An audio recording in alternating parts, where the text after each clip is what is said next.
ও যুবক, কসম খোদার 4 মিনিটের গানে হারায় যেও না, থাকা যাবে না এখানে। মনে উঠলো এই জন্যই বলতেছি, থাকা যদি যাইতো তাহলে এক ব্যক্তিত্ব ছিলেন, এক ব্যক্তিত্ব ছিলেন মুহাম্মদুর রাসূলুল্লাহ সাল্লাল্লাহু আলাইহি ওয়াসাল্লাম চিরদিন থাকতেন। প্রশ্নের উত্তরে বলছিলেন, আদম আলাইহিস সালামের প্রশ্নের উত্তরে, মান হুয়া কাতাবতু ইসমাহু মা ইসমিক, উনি কে যার নামটা আপনার নামের সাথে মিলানো। আল্লাহ জিজ্ঞেস করছে কোথায় দেখলে? দেখি না। কোথায় এটা বলেন?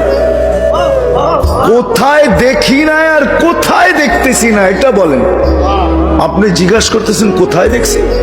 আরশ থেকে দেখা শুরু করছি, এখন তো জান্নাতের প্রত্যেকটা বস্তুতে ওই কলেমা লেখা, পাতায় লেখা, ফুলে লেখা, ফলে লেখা, ফেরেশতাদের কপালে লেখা, প্রত্যেক জিনিসেই কলেমা খচিত। পাগল বানায় ফেলছে। এটা কে? প্রশ্ন ভিতরে পাগল বানায় ফেলছে। মান হুয়া কাতাবতা ইসমাহু মা ইসমি। আল্লাহ বলছে লাউলাহু লামা খালাকতুকা ইয়া আদম, চিনো না? উনি না হইলে তোমার অস্তিত্ব হইতো না।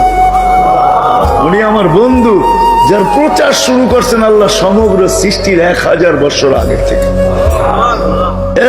1000 বছর আগের থেকে প্রচার শুরু করছেন।